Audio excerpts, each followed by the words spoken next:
बिस्मिल्लाहिर्रहमानिर्रहीम। अस्सलाम वालेकुम स्टूडेंट, उम्मीद है आप सब खैरियत से होंगे। आज के जो टॉपिक है हमारे पास, उसमें पहला टॉपिक है हमारे पास addition of rectangular component of a vector.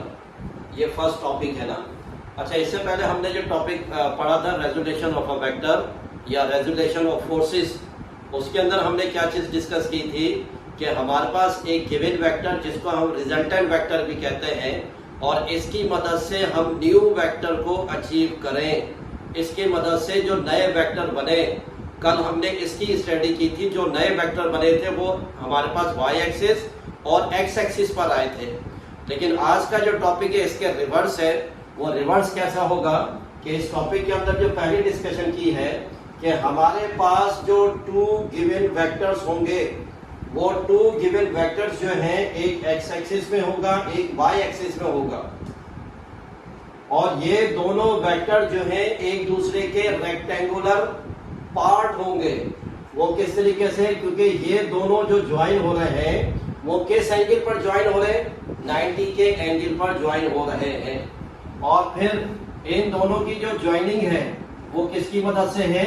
Head to tell root की मदद से है। तो हमने टू वेक्टर को, कंपोनेंट को, जो fx और fy है, ये टू कंपोनेंट्स हैं। इन टू कंपोनेंट्स को हमने ऐड किया है with the help of rectangular, with the help of 90 angle.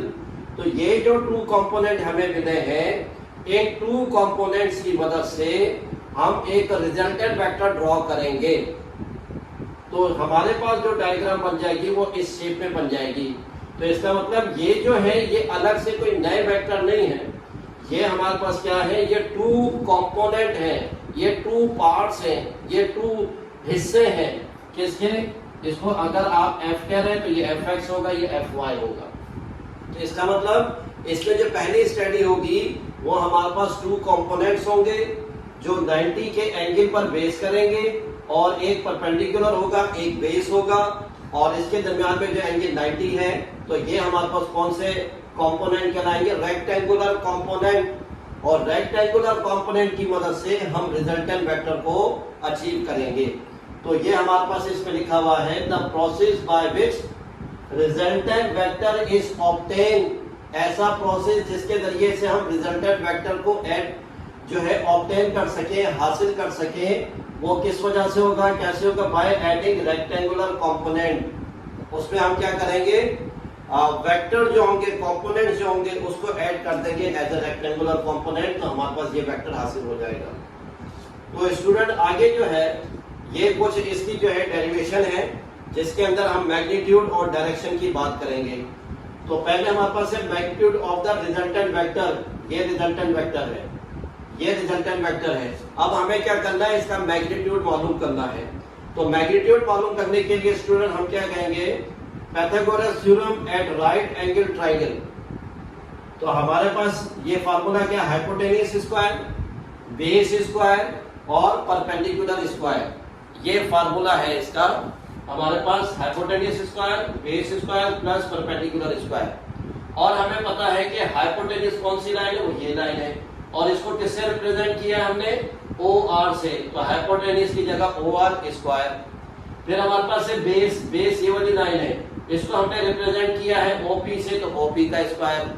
फिर स्टूडेंट परपेंडिकुलर है, परपेंडिकुलर हमारे पास PR है, तो PR का स्क्वायर। फिर हमारे पास OR जो है, ये OR, इसको हमने किससे शो किया है? F से। और OP को हमने किससे शो किया है? FX से। और PR को हमने किससे शो किया है? FY से। अब स्टूडेंट क्या करना है हमने कि जो F स्क्वायर है, इस स्क्वायर को हमने खत्म करना है। तो दोनों तरफ हम क्या लेंगे? Taking square root on both side. तो जब इसके ऊपर भी स्क्वायर रूट आ जाएगा तो स्क्वायर और square root cancel to each other. तो हमारे पास क्या बचेगा? F, और बाकी जब इसके ऊपर स्क्वायर रूट आएगा तो वो एज इट इज रहेगा। अब स्टूडेंट ये जो फार्मूला हमारे पास आया है, F is equal to square root fx square plus fy square, ये जो फार्मूला आया है ये किसका? Magnitude of the resultant vector. Resultant vector के मैग्नीट्यूड को फाइंड करने के लिए ये हमारे पास फार्मूला है। फिर आगे direction of resultant vector, resultant vector की डायरेक्शन हमने देखनी है। अब वो उसके लिए हम क्या करेंगे कि tan theta equal to perpendicular upon base. हमारे पास ये जो टू कंपोनेंट्स हैं, इन टू कंपोनेंट्स की मदद से हम क्या मालूम करेंगे, रिजल्टेंट वेक्टर की डायरेक्शन को मालूम करेंगे। तो परपेंडिकुलर है, परपेंडिकुलर को हमने किससे शो किया, पीआर से, तो परपेंडिकुलर की जगह पीआर। फिर नीचे बेस लिखा हुआ है, बेस को हमने किससे शो किया है, ओपी से शो किया है। फिर जो हमारे पास परपेंडिकुलर पीआर है, ये जो पीआर है इसको हमने किससे शो किया है, एफ वाई से। और जो ओपी बेस है, ये ओपी जो बेस है इसको किससे शो किया है, एफ एक्स से। तो अब ये tan थीटा वहां जाकर इन्वर्स हो जाएगा, tan वहां जाकर इन्वर्स हो जाएगा। तो हमारे पास जो फार्मूला बनेगा theta equal to tan inverse F Y upon F x.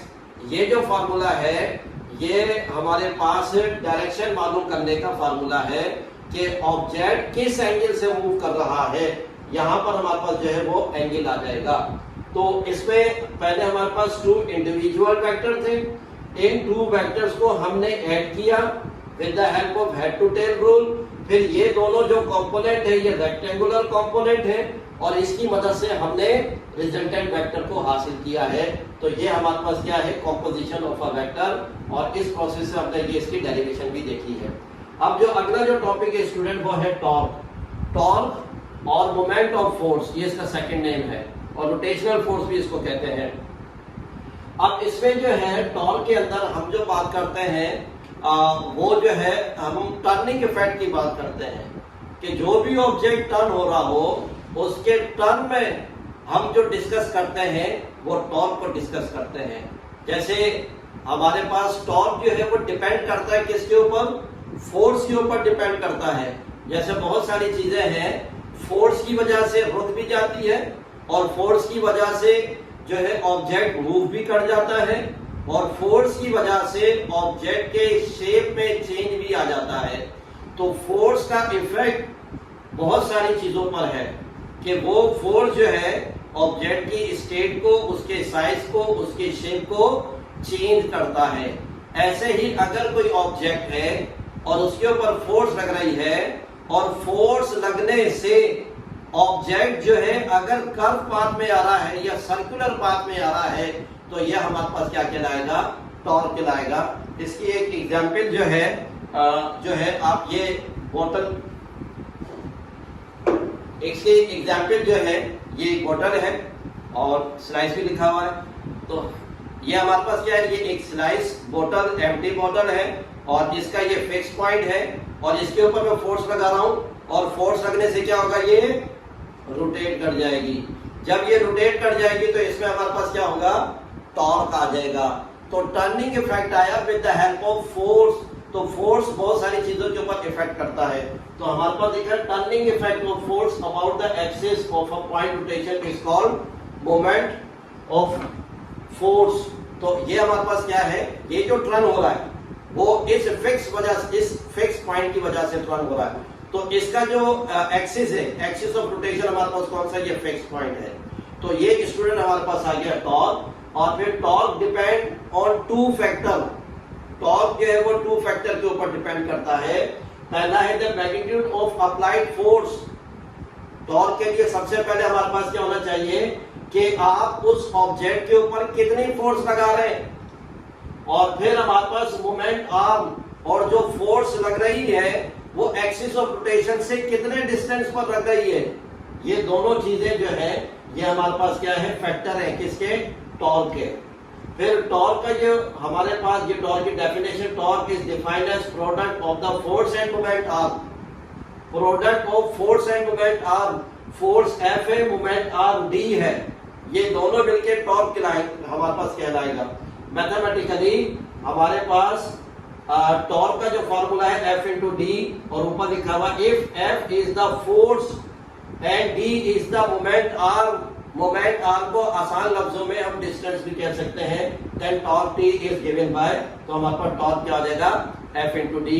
इसके एग्जाम्पल ये ले लें कि ये हमारे पास जो बोर्ड मार्कर है ये फिक्स पॉइंट पर है और ये इसका एक्सिस ऑफ रोटेशन है, और एक्सिस ऑफ रोटेशन से हमने मैक्सिमम डिस्टेंस से फोर्स अप्लाई की है। ये इसका लास्ट पॉइंट है, एक्सिस ऑफ रोटेशन से ये इसका लास्ट पॉइंट है। लास्ट पॉइंट से हम फोर्स अप्लाई करेंगे, तो एक्सिस ऑफ रोटेशन और अप्लाइंग फोर्स वाला पॉइंट इनके दरमियान का जो डिस्टेंस है वो मैक्सिमम है। जब डिस्टेंस मैक्सिमम होगा तो फिर हमारे पास फोर्स कम लगेगी, और फोर्स कम लगने की वजह से इसमें जो है टर्निंग इफेक्ट ज्यादा आ जाएगा।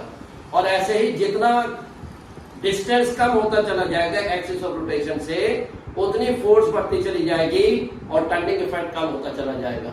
तो ये डिस्टेंस के ऊपर डिपेंड करता है। ये टॉर्क का फार्मूला है, और टॉर्क का यूनिट क्या है, न्यूटन मीटर है, और टॉर्क हमारे पास क्या है, वेक्टर क्वांटिटी है। अब टाइप ऑफ टॉर्क क्या है कि हम जब अपने वॉल क्लॉक की बात करते हैं या रेस्ट वॉच की बात करते हैं, उसमें जो नीडल की जो मूवमेंट है वो हमारे पास कौन सी है, क्लॉकवाइज है, और उसके अपोजिट कौन सी होगी, एंटी क्लॉकवाइज है। तो ये दोनों सूत्रों में हमारे पास क्या है, ये टर्निंग इफेक्ट है। तो टर्निंग इफेक्ट टॉर्क जो है हमारी डेली रूटीन में बहुत ज्यादा यूज होता है। जिस तरह रेगुलर बोतल है, उसका अगर जो कैप है उसको की मदद से हम खोलते हैं, तो वहां भी हमारे पास क्या आ रहा है, टॉर्क आ रहा है। और अगर कोई नेल वॉल में है और उसको हैमर की मदद से निकालना है, तो हैमर बैंड होगी तो नेल बाहर आ जाएगी। तो यहाँ भी हमारे पास क्या है, टर्निंग इफेक्ट है। तो इसका मतलब टॉर्क का जो यूज है वो बहुत ज्यादा हमारी डेली रूटीन में है। तो स्टूडेंट, उम्मीद है कि आज का टॉपिक समझ में आया होगा। अस्सलाम वालेकुम।